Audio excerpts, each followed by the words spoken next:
di Gerindra untuk nyalek?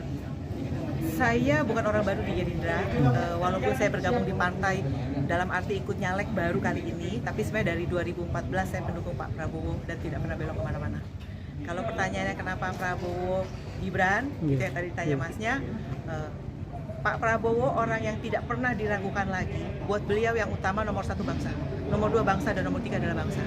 Beliau tidak pernah berambisi untuk meraih kekuasaan untuk dirinya pribadi, itu tidak ada.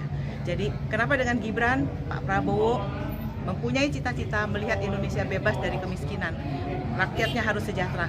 Pak Prabowo menjadi jembatan mengantarkan Gibran, generasi muda yang akan melanjutkan menuju Indonesia emas. Itu aja. Apa mungkin kelebihan dari pasangan Prabowo Gibran sendiri?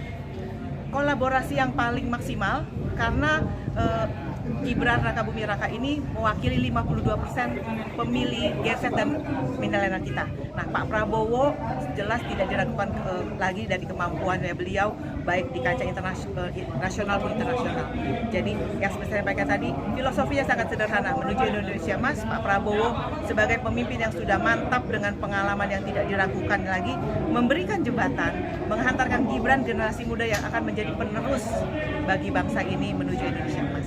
Oke, Pesannya apa? Mbak Gibran dianggap masih minim pengalaman, terus dengan usia yang masih muda, seperti apa tanggapan Ibu sendiri? Usia memang Mas Gibran muda, tapi kalau dibilang pengalaman saya rasa tidak. Kita harus lebih relatif fair melihat, jangan beliau sebagai seorang anak presiden. Beliau sebagai anak presiden, beliau juga adalah manusia, juga adalah generasi muda yang punya hak yang sama memimpin negeri ini. Beliau tidak diragukan lagi menjadi wali kota yang dipilih yang dihasilkan oleh pemilihan pilkada, bukan karena ditunjuk. Dan dalam prestasi beliau yang 2 tahun, kita harus melihat bagaimana Solo begitu maju, bagaimana intoleransi beliau berani turun mencabut 2 segel rumah ibadah langsung, walaupun tetap mengharuskan syarat administrasi semua dipenuhi, tapi beliau berani dan tegas. Visi misi beliau semua juga surprise pada saat beliau saat ini berbicara. Jadi saya mengajak semua dari kita lebih fair melihat sosok Gibran sebagai seorang anak muda yang merupakan 52% dari bangsa kita. Jangan beliau adalah beliau sebagai anak presiden, yes, tapi beliau menunjukkan bahwa beliau memang adalah anak muda yang berprestasi. Oke, satu lagi Bu, optimis nggak Prabowo Gibran bakal menang ini melihat survei yang unggul? Insya Allah pasti jadi. Kita berdoa semua Pak Prabowo dan Gibran adalah yang terbaik untuk bangsa ini.